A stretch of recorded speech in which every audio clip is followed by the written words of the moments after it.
Consuela, What's how are you? going on? I am fantastic. We've got Mr. Paul Brunson, relationship expert and life coach on the line. Thank you very much for calling me, young lady. I appreciate it. We appreciate you for calling in, but exactly how many men and women actually have relationships like this? Are they real relationships if they're not claiming one another? Yeah, I tell you what. Well, first, I definitely got to shout out Mona Scott, who's a friend of mine. She's one of the producers of this show. I think whether or not we like these reality shows, we can't deny that they bring up good topics to discuss, right? Right. And this is a real issue, but I think we should take celebrity out of it. So take Emily B, take Fab out of it, and let's make it personal. You know, Right. So like Consuela, if I were saying you're dating a guy for say 6 months, and at the end of the 6 months, publicly he doesn't claim you as his girlfriend, how do you feel about that? I would have a problem. I would feel, I don't know, it would be a shot to my self-esteem. I'd be like, well, why am I not good enough for him to acknowledge publicly? Right. And so here's the interesting study that I found on this is that for every 10 couples that say they're dating, 4 out of the 10 have at least one person that doesn't publicly claim the other. So that's everything from using the word girlfriend, boyfriend, or not even changing a Facebook status, right?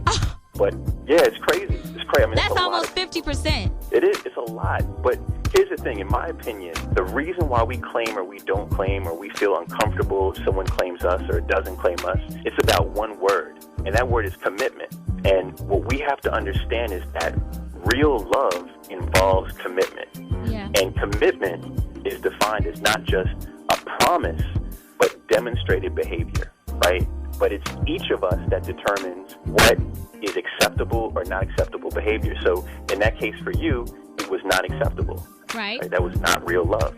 So in your opinion, if you were counseling this young lady, Emily from the show Love and Hip Hop, what would your advice be? If she asked you what should she do? She's been in it 8 years and she's tired. You know, what would you tell her? Yeah.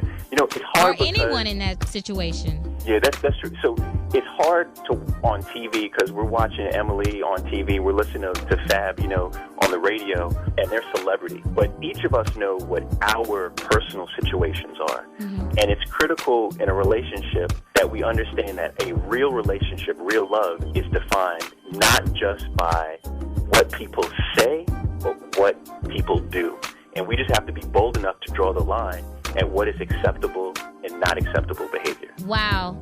Thank you so much, Mr. Paul Brunson. If anyone wanted to get in touch with you, are you on Twitter? How can they get in touch with you and ask you their own personal questions? Oh, yeah, definitely. The best place to reach me is Twitter, and that's 1 degree from me, all spelled out, 1 degree from me, or on Facebook at Paul Brunson.